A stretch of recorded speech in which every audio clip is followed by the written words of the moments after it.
right, so today we're going to take a deep dive into something, pretty unique. Oh, wow. You sent in this YouTube video from the Sydney CBD Repair Centre, and it's about way more than just fixing a cracked Apple Watch screen. Yeah, it really got my eye, too. I Yeah. mean, it's a fascinating glimpse into how technology kind of intersects with, these different generations. Exactly. And, the video features this customer who brings in his broken Apple Watch series sets for repair. Uh-huh. But what makes it so interesting is that this customer was born in 1942. Wow. That's remarkable. Yeah. Someone born before, the dawn of the computer age, now relying on this cutting-edge smartwatch. Yeah. I'm really curious to hear more about his experience with the technology. Me too. And in the video, the technician David mentions that the customer is still incredibly fit and active for his age. Oh, wow. And get this, the Apple Watch was actually a gift from his grandson. Oh, that's a heartwarming detail. Yeah. It really speaks to the customer's willingness to embrace this gift from a younger generation, even if it's something as technologically advanced as a smartwatch. Absolutely. And it seems like he's determined to keep using it. Yeah. David says that the customer was pretty adamant about getting the watch fixed, Okay. saying that he didn't want to upset his grandson. That's a really powerful motivator. Yeah. It suggests that he sees this watch as more than just a device. Right. It's like a symbol of his connection with his grandson. Exactly. It's a lovely sentiment. And I love that even while David was meticulously working on the repair, the customer took the time to just chat with him, Oh, no. even sharing his secret to a long and happy life. Okay, I have to hear this. Okay. What wisdom did he impart? He told David, "Hey, David, do you know the song Be Happy, Don't Worry? Mm-hmm. Please make yourself happy all the time. Don't argue with your wife and the people around you, and then everything goes well." Wow. Simple but profound, right? It really is. Yeah. In a world that often feels, dominated by technology and its complexities, it's refreshing to be reminded of the importance of just happiness, peace, and, harmonious relationships.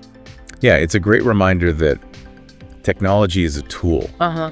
And sometimes we need to step back from the screens Yeah. and remember those essential human values. I agree. It's also interesting how the customer chose to share this advice with David, a relative stranger, Yeah. while his watch was being repaired. Mm-hmm. It speaks to a certain openness and a desire for connection. It really does. You get the sense that this customer appreciates human interaction, Yeah. even in a setting that's typically focused on a technical task. It makes you wonder if this attitude, this focus on happiness and connection is part of what keeps him so youthful Yeah. and engaged with the world even at his age. That's an intriguing thought. It makes me want to learn more about his life and how he's navigated the incredible technological changes he's witnessed over the decades. Absolutely. To be born in 1942 and now to be comfortable using a device like an Apple Watch, Right. it's quite a testament to human adaptability. It is, and it speaks to the power of technology to bridge generational divides. Yeah. Here we have a grandfather using a gift from his grandson to stay connected, and in the process forming a bond with the technician repairing it. It's a beautiful illustration of how technology at its best can foster human connection and understanding. Mm-hmm. It challenges that notion that technology always leads to isolation. So true. Now let's dive into the actual repair process a bit. Okay. The video provides some really cool close-up shots of David working on the Apple Watch. I'm eager to see that. Yeah. From what I gather, these repairs can be quite intricate, Yeah. requiring specialized tools and a very steady hand. You're absolutely right. David carefully removes the shattered screen, mentioning that the flat cables are glued to the back of the display and have to be delicately pried off. Oh, wow. He really emphasizes the need for patience and precision to avoid damaging those fragile components. That makes sense. Those cables are essential for the watch to function properly. Right. Damaging them could lead to, a much more complex and costly repair, Oh, yeah. potentially even requiring a deeper dive into the watch's internal electronics.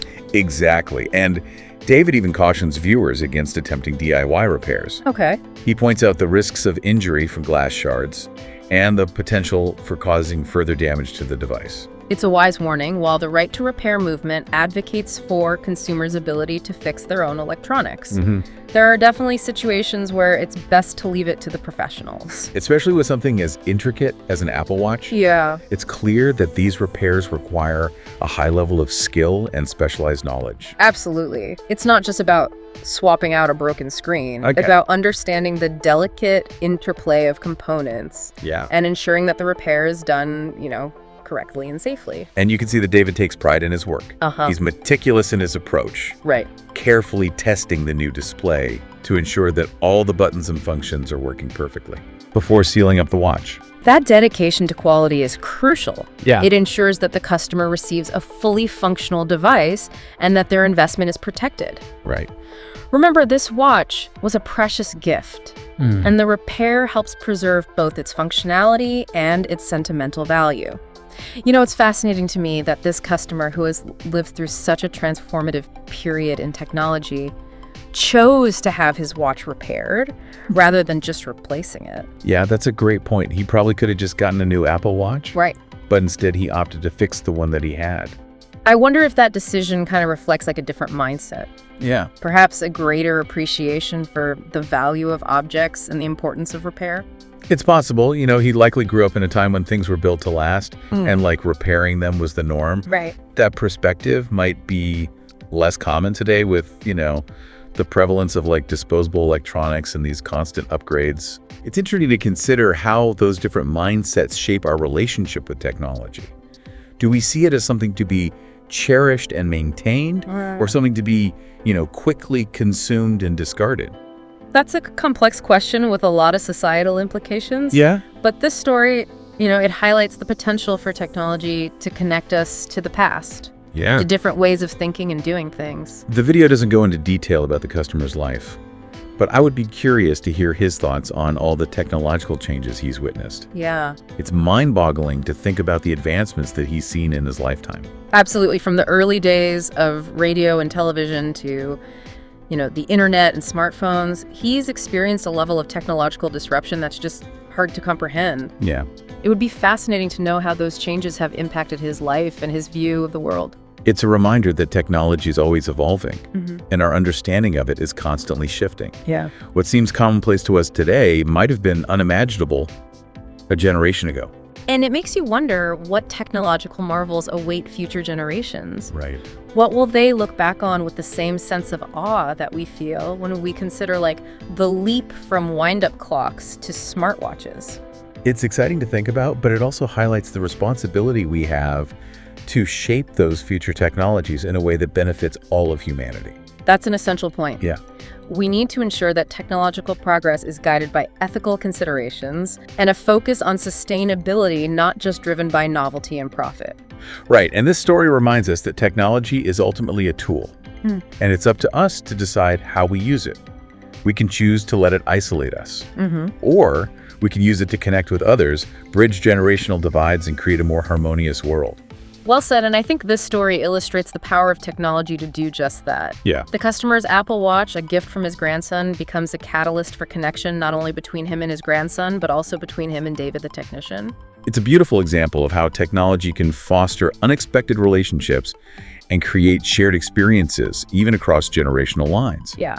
And it highlights the importance of human interaction, even in a setting that's typically focused on a technical task. Speaking of the technical task, the video does a great job of showcasing David's skill and precision as he completes the repair. It's clear that he takes pride in his work and wants to ensure that the watch is fully restored to its original functionality. He definitely does.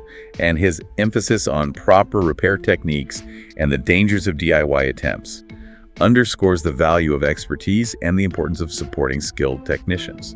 It's a nod to the right to repair movement, which advocates for consumers' ability to fix their own electronics. Right. While there are definitely benefits to DIY repairs, there are also situations where professional expertise is essential. Especially with devices like the Apple Watch, which are incredibly intricate and require specialized tools and knowledge to repair properly. Absolutely, and the customer's decision to have his watch professionally repaired speaks to the value he places on quality and longevity. Yeah. He could have easily opted for a new device, but he chose to invest in restoring the one he had. And in doing so, He inadvertently supported a local business and kept those repair skills alive. Yeah. It's a small act, but it speaks to a larger trend of conscious consumerism and a desire for more sustainable practices. That's a powerful observation. It suggests that our choices as consumers can have like a ripple effect, influencing not only the products we use, but also the livelihoods of those who repair and maintain them. So in a way, the simple story about a broken Apple Watch repair touches on some pretty significant themes: generational differences in technology adoption, the evolving relationship between humans and technology, the value of repair and sustainability, and the importance of human connection in an increasingly digital world. It's amazing how a seemingly mundane event can spark such a rich and layered discussion. And it's a testament to the power of storytelling to reveal deeper truths and connect us to broader ideas. Yeah, it really is remarkable how much we've unpacked from this one simple repair story. It is. I'm also struck by how this story kind of challenges some common assumptions about, older generations and their relationship with technology. It's easy to fall into that trap of thinking that, older adults are resistant to new technologies. Right. But this customer's embrace of the Apple Watch really proves otherwise. Exactly. He not only accepted this gift from his grandson, but he actively uses it and was determined to get it fixed when it broke. That speaks volumes about his willingness to, adapt and stay connected. It really does highlight the importance of that intergenerational exchange when it comes to technology. Younger generations can help older adults navigate these new devices and platforms, while older adults can offer, these valuable perspectives on the broader impact of technology on society. It's a two-way street with both sides benefiting from the shared knowledge and experience. Absolutely. And, I think that's a key takeaway from this deep dive. Technology can be this powerful tool for connection, but it's the human element, the willingness to learn and share, that truly unlocks its potential. Couldn't agree more. So as we wrap up, I want to pose a final question to our listeners out there. Ooh, I like it. Okay, so what simple everyday interactions in your own life have revealed surprising insights or challenged your assumptions about technology and the people who use it? That's a great question to kind of ponder. Yeah. It encourages us to pay attention to the stories that are unfolding around us, even in the most unexpected places. Because you never know what profound lessons might be hidden, within a seemingly ordinary repair or a casual conversation or a chance encounter with someone from a different generation. So true. Let's keep our minds open, embrace the unexpected, and, continue to explore this ever-evolving relationship between humans and technology. After all, there's always more to discover. Absolutely. Thanks for joining us for this deep dive, and we'll catch you next time. If you want your smartphone fixed for a very reasonable price, you may contact Sydney CBD Repair Centre. We also provide mail-in repair services for customers outside of Australia or Sydney. Just message us so we can arrange the shipping of your device.